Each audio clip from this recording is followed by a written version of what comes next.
Hello friends, কেমন আছেন সবাই? আশা করি সবাই ভালো আছেন। আজকে আবার চলে এসেছি আপনাদের জন্য নতুন একটা টপিক নিয়ে। সো ফ্রেন্ডস, আজকের এই ভিডিওতে বলবো যে আপনি আপনার নাম দিয়ে কিভাবে এইরকম 3D ফটোগুলো খুব ইজিলিভাবে ক্রিয়েট করবেন। সো দেরি না করে ভিডিওটা লাইক করুন এবং সাবস্ক্রাইব করে পাশে থাকা বেল আইকনটিকে অল করে দিন এবং ভিডিওটা স্কিপ না করে প্রথম থেকে শেষ পর্যন্ত দেখতে থাকুন। সো ফ্রেন্ডস, এইরকম ফটোগুলো ক্রিয়েট করার জন্য সবার প্রথমে আপনি কি করবেন, আপনার মোবাইলে থাকা গুগল ক্রোমকে ওপেন করবেন। গুগল ক্রোম ওপেন করার পরে নেক্সট আপনি কি করবেন, সার্চ বারে যাবেন এবং সার্চ বারে গিয়ে এই জায়গায় আপনি সার্চ করে নেবেন ব্রিং ইমেজ ক্রিয়েটার। সো এই অ্যাপ্লিকেশানটা আপনি এই জায়গা থেকে সার্চ করে নিতে পারেন, কিংবা আপনি চাইলে গুগল প্লে স্টোর থেকে খুব ইজিলিভাবে ফ্রিতে কিন্তু এই অ্যাপ্লিকেশানটা আপনি ডাউনলোড করেও আপনি কিন্তু ইউজ করতে পারেন, কিংবা আমার ডেসক্রিপশানে দেওয়া লিঙ্ক থেকেও আপনি কিন্তু খুব সহজে ডাউনলোড করতে পারেন।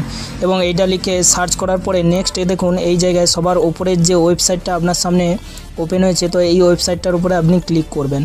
এইটার উপরে ক্লিক করার সঙ্গে সঙ্গে দেখুন এই জায়গায় আপনার সামনে এইরকম একটা ইন্টারফেস ওপেন হবে।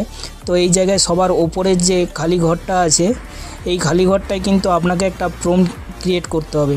তো আপনি চাইলে এখানে কিন্তু আপনি চাইলে ইংলিশে এই জায়গায় একটা প্রম্পট ক্রিয়েট করতে পারেন, কিংবা আমার ডেসক্রিপশানে দেওয়া প্রম্পটটাকে কপি করে এই জায়গায় কিন্তু আপনি ইউজ করতে পারেন। ওকে, তো এই জায়গায় কিন্তু অলরেডি আমার প্রম্পট ক্রিয়েট করা ছিল, সেইটা আমি এই জায়গায় পেস্ট করে নিলাম। প্রম্পটটা পেস্ট করার পরে নেক্সট আপনি কি করবেন, নিচের যে ক্রিয়েটের অপশানটা আছে এইটার উপরে আপনি ক্লিক করবেন।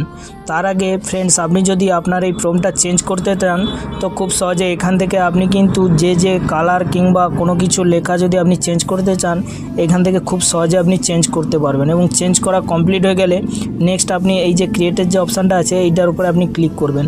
এবং এইটার উপরে ক্লিক করার পর আপনি এখানে কিন্তু কিছুক্ষণ ওয়েট করবেন, কারণ এখানে আপনার প্রম্পট হিসাবে ফটোটা জেনারেট হতে কিছুক্ষণ টাইম লাগবে। তো এই জায়গায় আপনি ব্যাক না করে কিছুক্ষণ ওয়েট করবেন, এবং ওয়েট করার পরেই দেখুন এই জায়গায় কিন্তু আপনার প্রম্পট হিসাবে 4টি ফটো অলরেডি ক্রিয়েট হয়ে যাবে। সো ফ্রেন্ডস, এই ফটোগুলো ডাউনলোড করার জন্য সিম্পলি আপনি কি করবেন, এই ফটোগুলোর উপরে আপনি ক্লিক করবেন। ক্লিক করার পর সাপোজ আপনি ধরুন এই ফটোটা আপনি ডাউনলোড করবেন, যার জন্য সিম্পল আপনি কি করবেন, এই ফটোটার উপরে হোল্ড করবেন এবং হোল্ড করার পরে দেখুন এইরকম একটা ইন্টারফেস আপনার সামনে ওপেন হবে।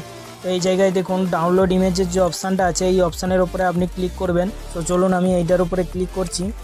তো এইটার উপরে ক্লিক করার সঙ্গে সঙ্গেই কিন্তু আমার এই ফটোটা এইচডি কোয়ালিটিতে আমার গ্যালারিতে সেভ হয়ে গেছে। সো ফ্রেন্ডস, এইভাবে কিন্তু আপনি প্রত্যেকটা ফটো খুব ইজিলিভাবে ক্রিয়েট করতে পারবেন। সো আজকের ভিডিও এই পর্যন্ত, দেখা হচ্ছে নেক্সট ভিডিওতে। ততক্ষণে সবাই সুস্থ থাকবেন, ভালো থাকবেন। জয় হিন্দ, জয় ভারত।